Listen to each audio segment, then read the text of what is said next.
Hello ಸ್ನೇಹಿತರೆ, ಇಂದು ನಾವು ಈ ವಿಡಿಯೋನಲ್ಲಿ ಕಂಪ್ಯೂಟರ್ ಬೇಸಿಕ್ಸ್ ಅನ್ನ ಕನ್ನಡದಲ್ಲಿ ನೋಡೋಣ. ಶುರು ಮಾಡೋಣವೇ? ಮೊದಲನೇದಾಗಿ ಕಂಪ್ಯೂಟರ್ ಅಂದ್ರೆ ಏನು? ಕಂಪ್ಯೂಟರ್ ಅನ್ನೋದು ಒಂದು ಎಲೆಕ್ಟ್ರಾನಿಕ್ ಮಷೀನ್, ಒಂದು ಎಲೆಕ್ಟ್ರಾನಿಕ್ ಯಂತ್ರ. ಇದರಿಂದ ನಮ್ಗೆ ಏನ್ ಸಿಗುತ್ತೆ? ನಾವು ಇನ್ಪುಟ್ ಕೊಟ್ರೆ ಪ್ರೋಸೆಸ್ ಮಾಡಿ ಅದು ನಮ್ಗೆ ಔಟ್ಪುಟ್ ಕೊಡುತ್ತೆ. ಅಂದ್ರೆ ನಮ್ಗೆ ಏನೇ ಮಾಹಿತಿಗಳನ್ನ ಪಡೆಯಬೇಕಾದ್ರೂ ನಾವು ಅದರಿಂದ ಪಡ್ಕೊಳ್ಬಹುದು. ಕಂಪ್ಯೂಟರ್ ಅನ್ನೋದು ಎಲೆಕ್ಟ್ರಾನಿಕ್ ಮಷೀನ್ ಅಂತ. ನಮ್ಗೆ ಕಂಪ್ಯೂಟರ್ ಇಂದ ಏನನ್ನೆಲ್ಲ ಯೂಸ್ ಆಗತ್ತೆ? ನಮ್ಗೆ ಯಾಕೆ ಕಂಪ್ಯೂಟರ್ ಬೇಕು? ನೀಡ್ಸ್ ಆಫ್ ಕಂಪ್ಯೂಟರ್ ನಮ್ಗೆ ಯಾಕೆ ಬೇಕು ಅಂದ್ರೆ, ವೇಗವಾಗಿ ಕೆಲಸ ಮಾಡುತ್ತೆ ಕಂಪ್ಯೂಟರು, ಮನುಷ್ಯನಿಗಿಂತ ವೇಗವಾಗಿ ಕೆಲಸ ಮಾಡುತ್ತೆ.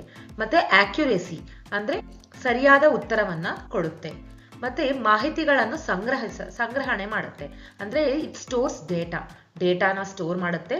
ಮತ್ತೆ ನಾವು ಈಸಿಯಾಗಿ ಕಲಿಬಹುದು, ಕಲಿಕೆಗೆ ಸಹಾಯ ಮಾಡುತ್ತೆ. ನಮ್ಗೆ ಏನೇ ಕಲ್ತ್ಕೊಳ್ಬೇಕಂದ್ರೂ ನಾವು ಕಂಪ್ಯೂಟರ್ ಮೂಲಕ ಕಲ್ತ್ಕೊಳ್ಬಹುದು.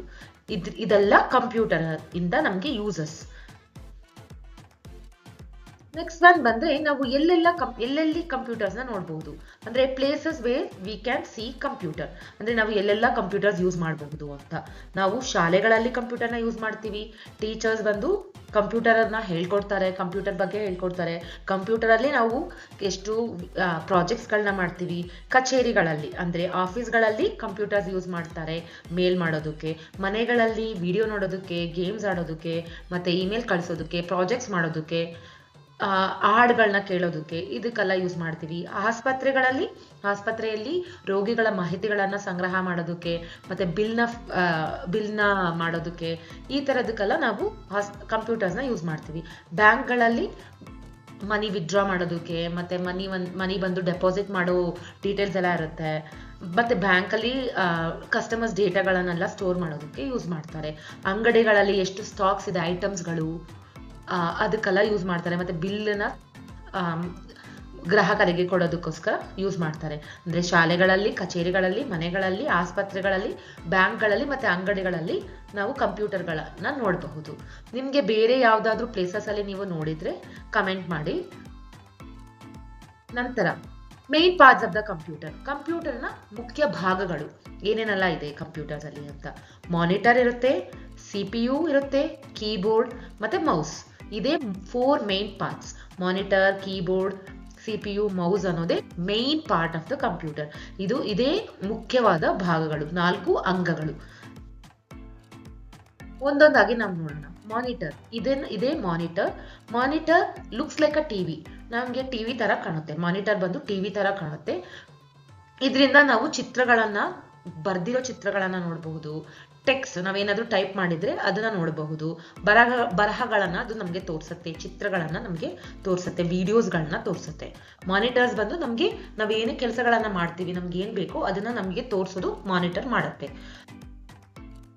ನೆಕ್ಸ್ಟ್ ಒನ್ ಬಂದು CPU ಫುಲ್ ಫಾರ್ಮ್ ಏನಂದ್ರೆ ಸೆಂಟ್ರಲ್ ಪ್ರೊಸೆಸಿಂಗ್ ಯೂನಿಟ್. CPU ಅಂದ್ರೆ ಸೆಂಟ್ರಲ್ ಪ್ರೊಸೆಸಿಂಗ್ ಯೂನಿಟ್. ಇದು ಕಂಪ್ಯೂಟರ್ನ ಮೆದುಳು, ಅಂದ್ರೆ ಬ್ರೈನ್ ಆಫ್ ದ ಕಂಪ್ಯೂಟರ್. ಯಾಕೆ ಇದನ್ನ ಬ್ರೈನ್ ಆಫ್ ದ ಕಂಪ್ಯೂಟರ್ ಅಂತ ಕರಿತೀವಿ? ಯಾಕೆ ಅಂದ್ರೆ ಹೇಗೆ ನಮ್ಮ ಬ್ರೈನ್ ಅಲ್ಲಿ ನಮ್ಮ ಹ್ಯೂಮನ್ ಬ್ರೈನ್ ಅಲ್ಲಿ ಎಲ್ಲಾ ಪಾರ್ಟ್ಸ್ಗಳ ಭಾಗಗಳು ಅದಕ್ಕೆ ಕನೆಕ್ಟ್ ಆಗಿರುತ್ತೋ, ಅದೇ ರೀತಿ ಕಂಪ್ಯೂಟರ್ನ ಒಂದೊಂದು ಪಾರ್ಟ್ಸ್ ಈ CPU ನಲ್ಲಿ ಕನೆಕ್ಟ್ ಆಗಿರುತ್ತೆ. ಆಕ್ಚುಲಿ ಇದು CPU ಅಲ್ಲ, ಇದನ್ನ CPU ಬಾಕ್ಸ್ ಅಂತ ಕರಿತೀವಿ, ಇಲ್ಲಾಂದ್ರೆ ಸಿಸ್ಟಮ್ ಯೂನಿಟ್ ಅಂತ ಕರಿತೀವಿ. CPU ಕ್ಯಾಬಿನೆಟ್ ಇಲ್ಲಾಂದ್ರೆ ಸಿಸ್ಟಮ್ ಯೂನಿಟ್ ಅಂತ ಕರಿತೀವಿ. ಇದ್ರೊಳಗಡೆ ಒಂದು ಮೈಕ್ರೋ ಪ್ರೊಸೆಸರ್ ಇರುತ್ತೆ, ಅದೇ ಮೇನ್ ಆಗಿರೋ CPU. ಇದು CPU ಬಾಕ್ಸ್. CPU ಅನ್ನೋದನ್ನ ಬ್ರೈನ್ ಆಫ್ ದ ಕಂಪ್ಯೂಟರ್ ಅಂತ ನಾವು ಕರಿತೀವಿ. ನಂತರ ನೋಡಬಹುದು ನಾವು ಕೀಬೋರ್ಡ್ ಏನಕ್ಕೆ ಯೂಸ್ ಮಾಡ್ತೀವಿ? ಕೀಬೋರ್ಡ್ ಬಂದು ನಾವು ಟೈಪ್ ಮಾಡೋದಕ್ಕೆ ಯೂಸ್ ಮಾಡ್ತೀವಿ. ನಾವು ಏನೇ ಟೈಪ್ ಮಾಡಿದ್ರು ಅದು ಎಲ್ಲಿ ತೋರಿಸ್ಕೊಡುತ್ತೆ? ಮಾನಿಟರ್ ಅಲ್ಲಿ ತೋರಿಸ್ಕೊಡುತ್ತೆ. ಕೀಬೋರ್ಡ್ ಅಲ್ಲಿ ನಾವು ಎಷ್ಟೊಂದು ಕೀಗಳನ್ನ ನೋಡ್ತೀವಿ. ಸುಮಾರು 104 ಕೀಗಳಿರುತ್ತೆ. ಸ್ಟ್ಯಾಂಡರ್ಡ್ ಕೀಬೋರ್ಡ್ ಅಲ್ಲಿ ಎಷ್ಟು ಕೀಸ್ ಇರುತ್ತೆ ಅಂದ್ರೆ 104 ಕೀಸ್ಗಳಿರುತ್ತೆ. ಇದರಲ್ಲಿ ಆಲ್ಫಾಬೆಟ್ಸ್ ಕೀ ಇರುತ್ತೆ ಮತ್ತೆ number key, 2 sets of number keys, ಇಲ್ಲೊಂದು ಸೆಟ್ ಇರುತ್ತೆ ಮತ್ತೆ ಇಲ್ಲೊಂದು ಸೆಟ್ ಇದೆ. ಮತ್ತೆ ಫಂಕ್ಷನ್ ಕೀಸ್ ಇರುತ್ತೆ, F1 ಇಂದ F12 ವರೆಗೂ ಫಂಕ್ಷನ್ಸ್ ಕೀ ಇರುತ್ತೆ. Arrow keys left arrow, right arrow, up and down arrow ಇರುತ್ತೆ. Enter key, space bar key, ಎಷ್ಟು ಅಂದ್ರೆ ಸ್ಪೆಷಲ್ ಕೀಸ್, ಒಂದೊಂದು ಕೀಸು ಒಂದೊಂದು ಕೆಲಸವನ್ನ ಮಾಡುತ್ತೆ. ಸುಮಾರು 104 ಕೀಸ್ಗಳಿರುತ್ತೆ. ಸ್ಟ್ಯಾಂಡರ್ಡ್ ಕೀಬೋರ್ಡ್ ಅಲ್ಲಿ ಒಟ್ಟು 104 ಕೀಸ್ಗಳಿರುತ್ತೆ. ಕೀಸ್ ಎಂತಕ್ಕೆ, ಕೀಬೋರ್ಡ್ ಎಂತಕ್ಕೆ, ನಾವು ಏನೇ ಟೈಪ್ ಮಾಡಿದ್ರೇನು, ನಾವು ಟೈಪ್ ಮಾಡೋದಕ್ಕೆ, ನಾವು ಇನ್ಪುಟ್ ನ ಕಂಪ್ಯೂಟರ್ಗೆ ಕೊಡೋದಕ್ಕೋಸ್ಕರ ನಾವು ಕೀಬೋರ್ಡ್ ನ ಯೂಸ್ ಮಾಡ್ತೀವಿ. ನಂತರ ನಾವು ನೋಡ್ಬೋದು ಮೌಸ್ ಇಂದ ಏನ್ ಯೂಸ್ ಆಗುತ್ತೆ, ಇಲ್ಲಿ ನಮ್ಗೆ ಲೆಫ್ಟ್ ಕ್ಲಿಕ್ ಇದೆ, ಮತ್ತೆ ರೈಟ್ ಕ್ಲಿಕ್ ಇರುತ್ತೆ, ಮತ್ತೆ ಸೆಂಟ್ರಲ್ಲಿ ಸ್ಕ್ರಾಲ್ ವೀಲ್ ಇರುತ್ತೆ. ಲೆಫ್ಟ್ ಕ್ಲಿಕ್ ಇಂದ ನಾವು ಕ್ಲಿಕ್ ಮಾಡ್ಬೋದು. ರೈಟ್ ಕ್ಲಿಕ್ ಬಂದ್ಬಿಟ್ಟು ನಮಗೆ ಮೇನ್ ಮೆನುನ ತೋರಿಸುತ್ತೆ. ಏನಾದ್ರೂ ಐಟಮ್ಸ್ ನ ಸೆಲೆಕ್ಟ್ ಮಾಡ್ಕೋಬೇಕು, ಐಟಮ್ಸ್ ನ ಮೂವ್ ಮಾಡಬೇಕು ಅಂದ್ರೆ ನಾವು ಮೌಸ್ ನ ಯೂಸ್ ಮಾಡ್ತೀವಿ. ಮತ್ತೆ ಡ್ರಾಯಿಂಗ್ ಮಾಡೋದಕ್ಕೆ, ಕಂಪ್ಯೂಟರ್ ಅಲ್ಲಿ ಡ್ರಾಯಿಂಗ್ ಮಾಡೋದಕ್ಕೋಸ್ಕರನು ನಾವು ಮೌಸ್ ನ ಯೂಸ್ ಮಾಡ್ತೀವಿ. ಮತ್ತೆ ಪೇಜ್ ನ ಅಪ್ ಡೌನ್ ಮಾಡೋದಕ್ಕೆ, ಮೇಲೆ ಕೆಳಗಡೆ ಮಾಡೋದಕ್ಕೆ ಪೇಜ್ ನ ನಾವು ಮೌಸ್ ಅಲ್ಲಿರೋ ಸ್ಕ್ರಾಲ್ ವೀಲ್ ನ ಯೂಸ್ ಮಾಡ್ತೀವಿ. ಇದೆಲ್ಲ main parts of the computer, ಅಂದ್ರೆ 4 ಭಾಗಗಳು. ಯಾವುದು ಅಂದ್ರೆ ಮಾನಿಟರ್, ಕೀಬೋರ್ಡ್, ಮೌಸ್ ಮತ್ತೆ CPU. ಇದೇ ಮೇನ್ ಭಾಗಗಳು. ಈ ತರ ಭಾಗಗಳನ್ನ ನೋಡೋಣ. ಪ್ರಿಂಟರ್ ಪೇಪರ್ನ ಪ್ರಿಂಟ್ ಮಾಡುತ್ತೆ.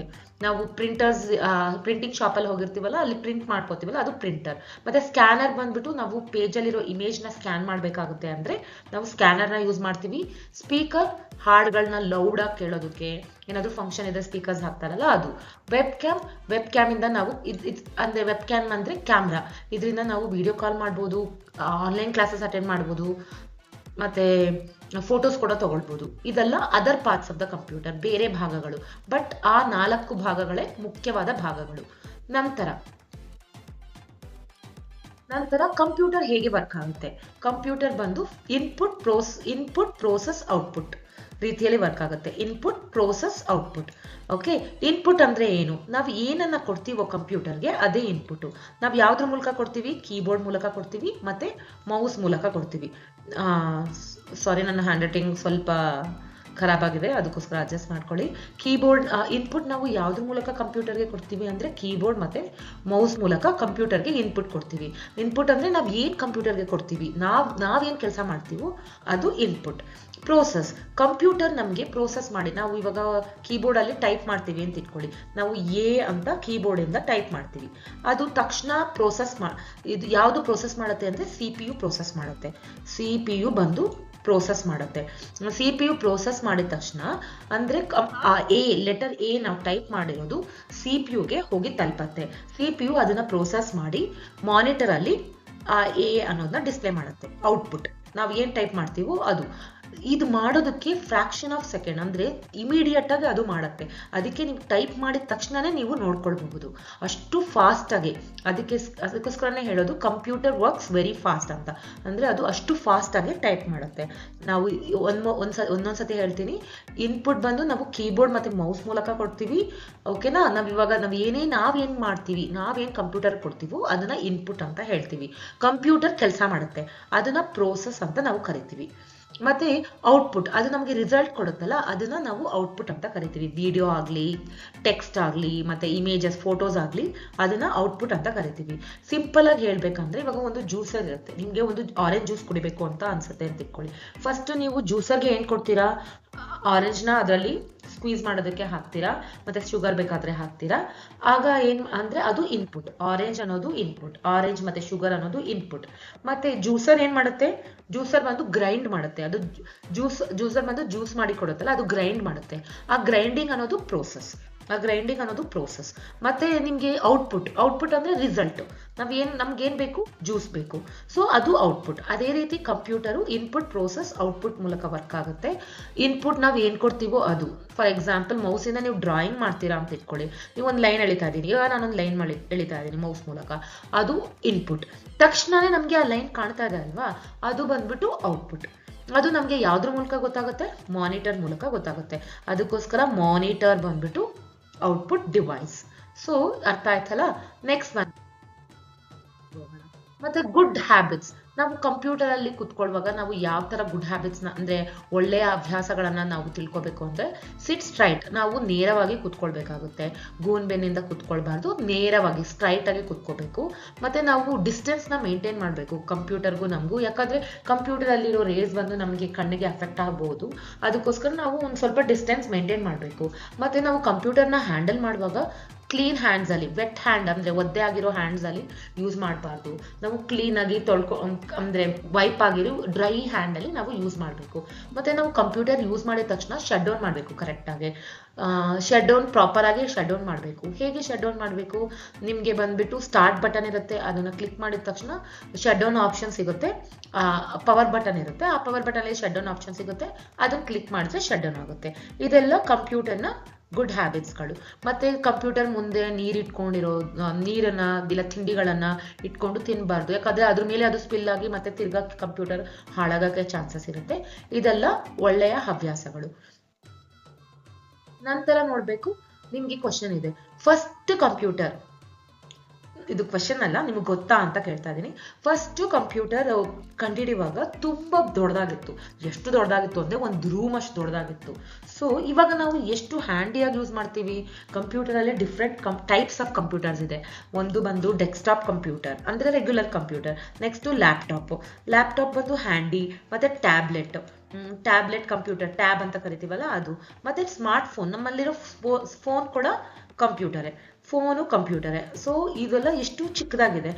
ಕಂಡುಹಿಡಿಬೇಕಾದ್ರೆ ಅದು ತುಂಬಾ ದೊಡ್ಡದಾಗಿತ್ತು, ಒಂದು ರೂಮ್ ಅಷ್ಟು ದೊಡ್ಡ ಸೈಜಲ್ಲಿತ್ತು. ಈಗ ಎಷ್ಟು ನಮಗೆ ಮಾಡರ್ನ್ ಟೆಕ್ನಾಲಜಿ ಇರೋದ್ರಿಂದ ಎಷ್ಟೆಷ್ಟು ಚಿಕ್ಕದಾಗಿದೆ ಅಲ್ವಾ. ಮತ್ತೆ ಕಂಪ್ಯೂಟರ್ ಬಂದು ಟಯರ್ಡೇ ಆಗೋದಿಲ್ಲ. ಕಂಪ್ಯೂಟರ್ ನೀವು ಎಷ್ಟೇ ಕೆಲಸ ಕೊಡ್ಲಿ, ಬಟ್ ಹ್ಯೂಮನ್ಸ್ಗೆ ನಮಗೆ ಟಯರ್ಡ್ ಆಗೋಗುತ್ತೆ, ಬಟ್ ಕಂಪ್ಯೂಟರ್ಗೆ ಟಯರ್ಡೇ ಆಗಲ್ಲ. ಕಂಪ್ಯೂಟರ್ನಲ್ಲಿ ಏನು ಒಂದು ಪ್ರಾಬ್ಲಮ್ ಆಗುತ್ತೆ ಅಂದ್ರೆ ಕರೆಂಟ್ ಕನ್ಸಂಪ್ಷನ್ಸ್, ಅದು ಬ್ಯಾಟ್ರಿ ಲೋ ಆಗ್ತಾ ಕರೆಂಟ್ ಇದ್ರೆ, ಕಂಪ್ಯೂಟರ್ ಬಂದು ಕರೆಂಟ್ ಇದ್ರೇನೆ ವರ್ಕ್ ಆಗುತ್ತೆ. UPS ಯೂಸ್ ಮಾಡಬೇಕಾಗುತ್ತೆ. ಬಟ್ ಲ್ಯಾಪ್ಟಾಪ್ ಅಲ್ಲಿ ಬ್ಯಾಟ್ರಿ ಡ್ರೈ ಆಗುತ್ತೆ. ಅದ್ ಬಿಟ್ರೆ ನೀವು ಚಾರ್ಜ್ ಅಲ್ಲೇ ಇರುತ್ತೆ ಅಂದ್ರೆ ಅದು ನೀವು ಒಂದ್ ದಿನ ಫುಲ್ಲು ಕೆಲಸ ಮಾಡಿದ್ರೂ ಅದು ಮಾಡ್ತಾನೆ ಇರುತ್ತೆ. ಕಂಪ್ಯೂಟರ್ ಟಯರ್ಡೇ ಆಗೋದಿಲ್ಲ. ಮತ್ತೆ ನಾವು computer works only when you give instructions, ಅಂದ್ರೆ ನಾವು ಏನಾದ್ರೂ ಕೊಟ್ರೆ ಮಾತ್ರನೇ ಅದು ಕೆಲಸ ಮಾಡೋದು. ನಾವು ಇದನ್ನ ಮಾಡು ಅಂತ ನಾವೇನಾದ್ರೂ ಟೈಪ್ ಮಾಡ್ತೀವೋ ಇಲ್ಲ ಮೌಸ್ ಇಂದ ನಾವು ಮೂವ್ ಮಾಡ್ತೀವೋ ಅವಾಗ ಮಾತ್ರನೇ ಅದು ವರ್ಕ್ ಆಗುತ್ತೆ, ಇಲ್ಲ ಅಂದ್ರೆ ವರ್ಕ್ ಆಗಲ್ಲ. ಹ್ಯೂಮನ್ ಹಂಗಲ್ಲ, ನಾವು ಇನ್ಸ್ಟ್ರಕ್ಷನ್ಸ್ ಕೊಟ್ಟಿಲ್ಲ ಅಂದ್ರೆ ನಾವು ಕೆಲಸಗಳನ್ನ ಮಾಡ್ತೀವಿ. ಬಟ್ ಆದ್ರೆ ಕಂಪ್ಯೂಟರ್ಗೆ ನಾವು ಇನ್ಸ್ಟ್ರಕ್ಷನ್ಸ್ ಕೊಡಬೇಕು. ನಿಮ್ಗೆ ಬೇರೆ ಏನಾದ್ರು ಕಂಪ್ಯೂಟರ್ ಬಗ್ಗೆ ಏನಾದ್ರು ಡೌಟ್ಸ್ ಇದ್ರೆ ಕಮೆಂಟ್ ಸೆಕ್ಷನ್ ಅಲ್ಲಿ ಕಮೆಂಟ್ ಮಾಡಿ. ಈ ವಿಡಿಯೋ ನಿಮ್ಗೆ ಇಷ್ಟ ಆಗಿದ್ರೆ ಲೈಕ್ ಮಾಡಿ, ಶೇರ್ ಮಾಡಿ, ಸಬ್ಸ್ಕ್ರೈಬ್ ಮಾಡಿ. Happy learning. Thank you. Bye.